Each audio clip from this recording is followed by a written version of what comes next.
Shqiptari që kryu marrëdhënie me një entitet. Po, dëgjojeni këtë histori vërtet të çuditshme. Fillimisht kur më shkruajti para disa muajsh, më dukej sigurisht një fantazi ose një halucinacion.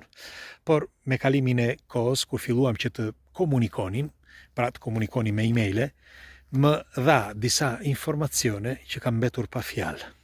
Dhe tani do t'i tregoj një histori të një shqiptari që i ka ndodhur prej vitesh dhe vazhdon ende sot. Aty nga viti 2000 ca, tregon, ishte djalë i ri. Dhe teksa flinte, ishte si thoshte, ishte në divanin e shtëpisë. Mbani mend ju që në atë kohë, siç ishin përpara oborrit të shtëpisë, sepse flitet për një fshat të vogël shqiptar, dhe tek veranda, si thoshte ky, kishte një divan dhe aty ulej zakonisht plaku, thoshte, por unë u shtriva aty me qenë se ishte kohë vere. Dhe ishte ora 2 pasdite, sapo kishim ngrënë drekën, dhe unë u shtriva aty. Ishte një periudhë, le të themi, shumë e vështirë për të gjetur punë, si thot, dhe ishte momenti që unë rria në shtëpi dhe shpeshherë kur gjeja ndonjë punë të vogël shkoja që punoja. Por ato ishin ato ditë, pra aty kur i gjenda aty në verandën e shtëpisë, ishin ato ditë që ai nuk punonte. Dhe si përfundim, aty teksa ishte në dremitje, pra ishte mes fjetjes, që është quhet momenti rem, por ai nuk e dinte dhe vetëm më pyeti, sepse kjo ka qenë fillimisht pyetja. Pra ka qenë, Zoti na dir, do të dëshiroja që të më thuash se çfarë më ka ndodhur dhe çfarë është. Dhe unë dua që t'ju pyes juve se çfarë është. Ndonse kam një farë eksperiencë, por sidoqoftë unë dua që t'ju pyes juve. Sepse sapo e zuri gjumi në momentin rem, pra si ju thash që është momenti i dremitjes që nuk je as në gjumë total, as në duket një moment, le të themi, neutral. Pra nuk je i ndërgjegjshëm, por njëkohësisht je futur dhe në gjumë. Dhe gjatë atij momenti dikush ju afrua dhe ndjente dhe aromën, si tha. Ndjente dhe aromën e kësaj specieje, okay? Dhe e preku, ju afrua, dhe sikur edhe frymën, pra kur ta afrohet njëri afër, e ndjente, por nuk mundej që të lëvizte. Ishte e pamundur që të lëvizte, madje thoshte që doja të hapja syt, por nuk arrija dot që të hapja syt. Si përfundim, përfundoi ai moment. Ditën tjetër, po në të njëjtën vend, në të njëjtën orë, ndodhi e njëjta gjë.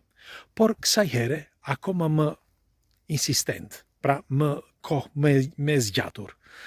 Në qoftë se herën e parë ishte 1 minutë, për shembull, kësaj here ishin 5 minuta. Dhe në këtë kohë u mundova, thosh, që të ngrihesha, të lëvizja, të zgjohesha, nuk mundesha. Dhe sikur nga momenti që unë po filloja, sepse u acarrova shumë me vetveten, sikur më mbajti këtu, edhe sikur e kisha përballë meje, por ende nuk i kisha hapur syt që të shihja, sepse nuk mund t'i hapja dot, thosh. Dhe si përfundim, nga mbështetja që kishte bërë këtu, më mbetën shenja, sepse mbaroi ky moment, u ngrita, tha, por më kishin mbetur shenja, sikur 2 duar gjigande, shumë më të mëdha se sa të njeriut, më kishin kapur këtu, u tremba. Sinqerisht u tremba. Është një djalë me shkollë, nuk është një djalë do si do, dhe kjo nuk do të thotë që është me shkollë dhe nuk ka probleme, por në këtë rast po ju them që me sa e kam kontrolluar, nuk është një njeri shumë i thjesht, shumë i dashur, i respektuar, i zgjuar, dhe i kam lexuar me shumë kureshtje emailet e tij. Dhe po thosha, në momenti që i ngelën këto shenjat, filloi që të kërkonte se çfarë ishte. Normal tha që në atë kohë ishte vështirë që t'i gjeje informacione, sepse vetëm në rrjetet sociale unë nuk kisha, siç thot ai, kishin vetëm një telefon që e mbanim në shtëpi, na kishte dërguar dajua, dhe këtë telefonin e mbanim vetëm në raste, e keni parasysh, thoshte, edhe linja nuk kishte atëherë si sot, për shembull që të kishte rrjet në telefon. Dhe e përdoni vetëm për telefonata. Dhe me qenë se po flisim kështu në telefon me Dajon, tha një ditë i thashta, e pyeta, ore, kështu më ka ndodhur, çfarë mendimi keti? Tha, është një bllokim i natës, tha, sepse kjo ndodh etj. Si përfundim, tha, edhe të tjerët më thoshin të njëjtën gjë. Dhe unë mendova, tha, se kaloi, aq ishte 2 herë dhe kaq.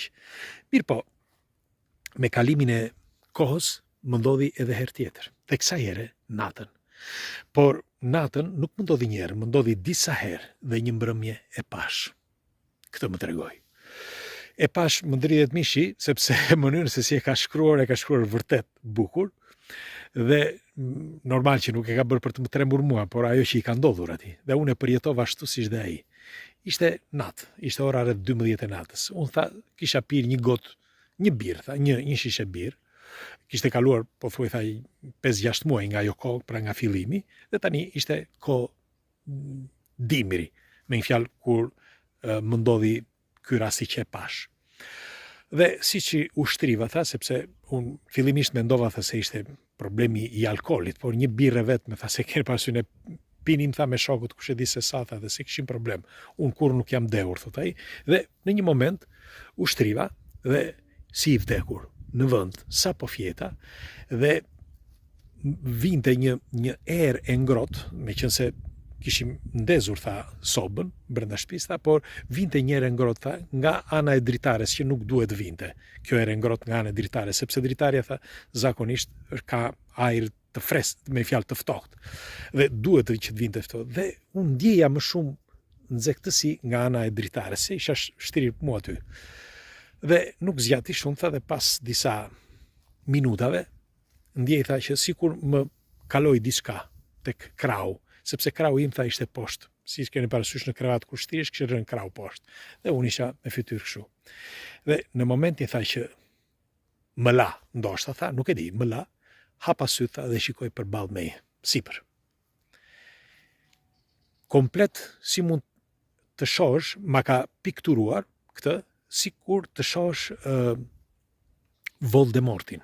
Voldemort në filmin me Harry Potter. Nuk e di, e keni parasysh, fytyra si zhapik, tamam si zhapik. Nuk kishte vetulla, sy, 2 brima hunde, gojë shumë të vogël, dhe komplet, me një fjalë, pa qime, pa asnjë qime, totalisht. Dhe të kallte datën, shumë e frikshme si entitet, megjithatë, këtë pashta dhe unë këtë po them. Kishte, me një fjalë, ka, se e vazhdon akoma, ka 8 gjokse. 8 gjokse, pra si për shembull si puna e një qeni që ka gjokse, tamam, tha, ashtu të vogla, pra përpara trupit. Dhe pjesën e poshtme intime, tamam, si e femrave njerëzore, parafërsisht, me të prasmet si femër njerëzore, okay? Mirë po, këmbët ashtu si që edhe duart. Pra duart me 3 gishta, të gjatë, shumë të gjatë, por në momentin që arrin nga krahu, si që tregon ai, deri te gishtat, sikur fillojnë luspat, sikur mund fillojnë luspat deri te gishtat. Me një fjalë edhe sipër gishtave, nga sipër, janë pothuajsi si me luspa, kurse duart normale, por fillon me një fjalë lëkura normal që të bëhet dal nga dal me luspa tek duart, pra fillojnë që nga krahët dal nga dal duke qenë këtu e lëmuar, pastaj dal nga dal me fillojnë luspat derisa janë luspa të mëdha sipër, të mëdha, me fjalë sikur të jetë lëkurë e krisur, lëkurë e vjetër. E njëjta gjë edhe te këmbët, pra e njëjta gjë. Pra ashtu si janë këmbët janë dhe duart, këtë do të tregonte. Dhe si përfundim, me një bisht. Një bishta që mund ta përdor mund të vras në sekond me atë bishtin, sepse u njohën më në fund dhe në fund fare i tregoi dhe disa sekrete. Megjithatë, dua të vazhdoj aty nga Elam, pra nga momenti që e pa entitetin. Dhe me anë të mendimit filloi që të komunikonte. Mos u trembi, tha, gjën e parë që i tha, mos u trem.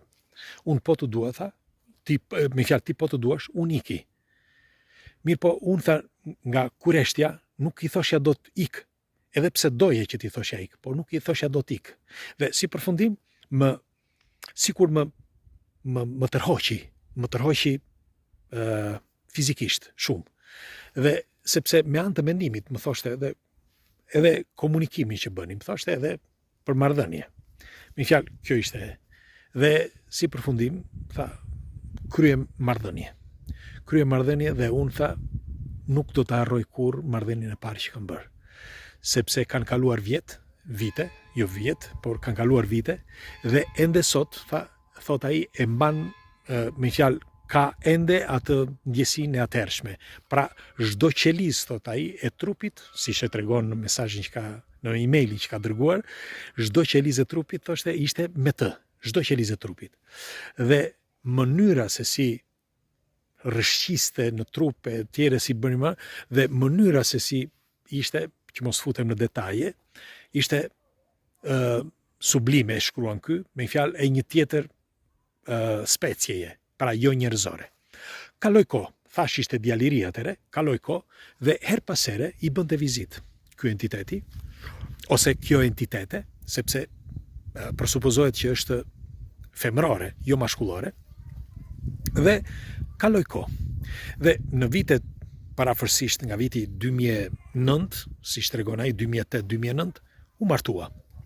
U martua dhe nuk i kishte thënë absolutisht asgjë të vajzës që njifte, sepse njifte një vajzë, por nuk i kishte thënë gjë. Si përfundim u martuan bashk dhe pas një farë kohe ndodhi diçka. Ndodhi diçka që ai ishte detyruar që t'ia thoshte. Dhe çfarë ndodhi? Teksa kishte kaluar një kohë që ishin martuar dhe kishin ndejtur së bashku me gruan, gruaja mbeti shtatzane. Dhe një mbrëmje, teksa ishin në shtrat, ndodhi ngjarja. Pra, i erdhi entiteti në shtrat. Këti. Dhe me të njëjtët forma, siç më përpara, dhe ky kryo marrëdhënie. Kryo marrëdhënie aty, pa e marrë vesh askush, sepse nuk e merrte dot vesh. Ndoshta e hipnotizoi gruan, ndoshta mendjen e saj ja stakoi fare, dhe si përfundim i thoshte gjatë marrëdhënies që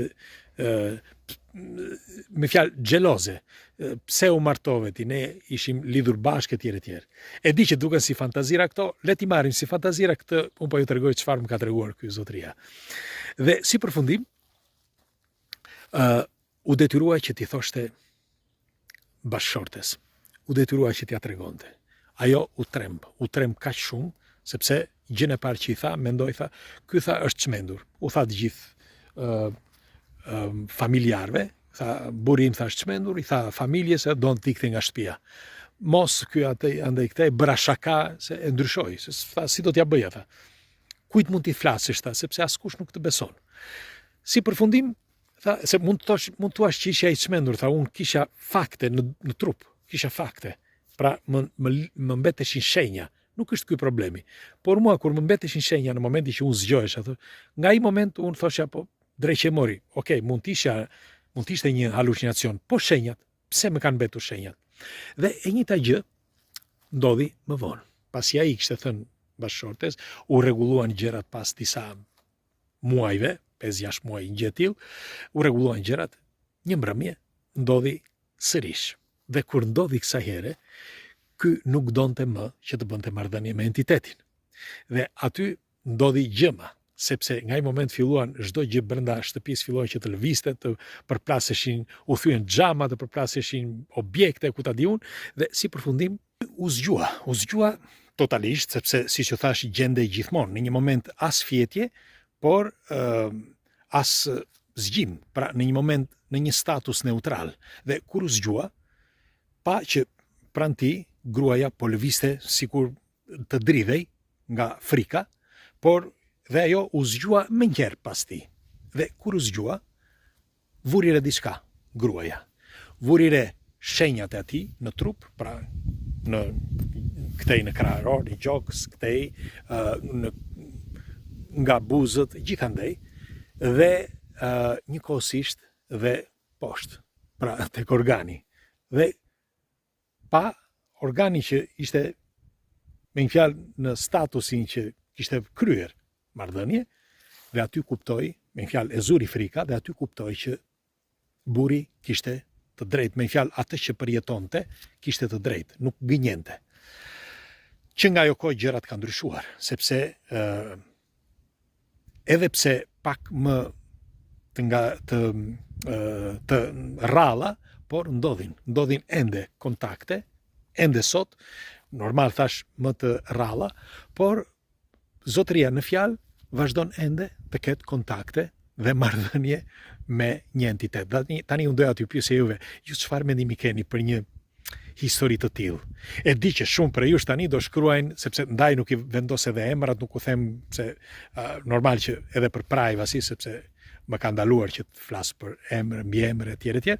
Por sidoqoftë shumë prej jush fillojnë dhe thonë, ama tani me këto budallë që shikoni, ne e njohim shumë pak botën atje jashtë, dhe unë do të dëshiroja ta heqim atë mendimin kolektiv që kanë të gjithë që thonë që ama se kjo nuk ekziston, por ta mendojmë në mënyrë jo njerëzore, por ta mendojmë në një mënyrë tjetër, pra jo racionale, por të qëndrojmë pak në distancë dhe të shohim gjërat siç janë. Për shembull, ka mistere sa të duash, miliarda gjëra që ka atjetej dhe ne nuk i kuptojmë. Ka entitete që flitet që nga kohrat e lashta, flitet ende sot, po sikur t'jen të vërteta. Pra në këtë prizëm duhet ta shikojmë këtë histori. Ndaj do dëshiroja një komenti tuaj, pres komentet tuaja. Hajde tani, kalofshi bukur.